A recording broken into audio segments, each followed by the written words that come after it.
എന്നാ വേഗം വാ. ഇനി പറ ചേച്ചി, ചേച്ചിക്ക് എന്താ പറയാനുള്ളത്?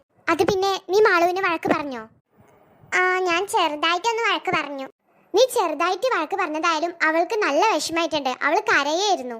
അയ്യോ, ഞാൻ അവൾ അത്രക്കൊന്നും വഴക്ക് പറഞ്ഞിട്ടില്ലല്ലോ. നീ അത്രക്കൊന്നും പറഞ്ഞിണ്ടാവില്ല. അല്ല, നീ എന്തിനാ അവളെ വഴക്ക് പറഞ്ഞ്? അത് പിന്നെ ചേച്ചി, ചേച്ചിക്ക് അറിയാലോ, ഈ ക്ലാരയും മാളവും എവിടെ വെച്ച് കണ്ടാലും അവിടെ തല്ലായിരിക്കും.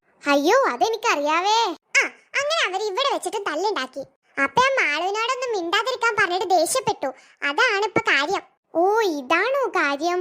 അതെ ചേച്ചി, ഇത് തന്നെയാണ് കാര്യം. എന്തായാലും സച്ചി, നീ ഒരു കാര്യം ചെയ്യ്, അവളോടൊന്ന് പോയി സോറി പറഞ്ഞേക്ക്. അല്ലെങ്കിൽ അവൾക്ക് ഭയങ്കര വിഷമാവും ഇനി. ഓക്കേ ചേച്ചി, എന്തായാലും നീ അവളുടെ അടുത്തേക്ക് വന്ന് സോറി പറയണ്ട. ഞാൻ അവളെ ഇങ്ങോട്ട് വിളിച്ചു വരാം. അതെന്താ അങ്ങനെ? അത് പിന്നെ നീയും മാളവും സംസാരിക്കുന്നത് ക്ലാര കണ്ടാ പിന്നെ അത് കുഴപ്പാവും. അത് ശരിയാ. പിന്നെ ചേച്ചി, ചേച്ചിക്ക് ഒരു അടിപൊളി സർപ്രൈസ് വരുന്നുണ്ട് കേട്ടോ. സർപ്രൈസോ? എനിക്കോ? അതെ, ചേച്ചിക്ക് എന്നെ സർപ്രൈസ്. എന്താണ് സർപ്രൈസ്?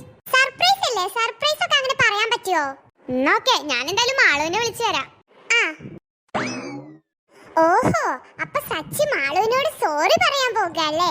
ഈ ക്ലാര ഇവിടെ ഉണ്ടാകുമ്പോ അത് നടക്കാൻ പോകുന്നില്ല സച്ചി. ഇനി അഥവാ സച്ചി അവളോട് സോറി പറഞ്ഞ അവര് തമ്മിലുള്ള ഫ്രണ്ട്ഷിപ്പ് കൂടെ ചെയ്യുള്ളൂ. അതുകൊണ്ട് ഞാൻ അത് തടയണം. ഇനിയിപ്പൊ എന്ത് ചെയ്യും? പിങ്കി ചേച്ചി മാളുവിനെ വിളിക്കാൻ പോയിക്കാണ് സച്ചി സോറി പറയാൻ വേണ്ടിട്ട്.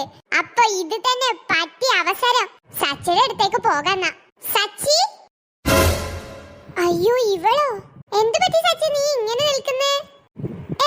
അതൊന്നുമില്ല. ഓ, അല്ല, നിന്റെ ആന്റി വന്നോ? ആന്റി വന്നു. ആന്റി വന്നൂല്ലേ?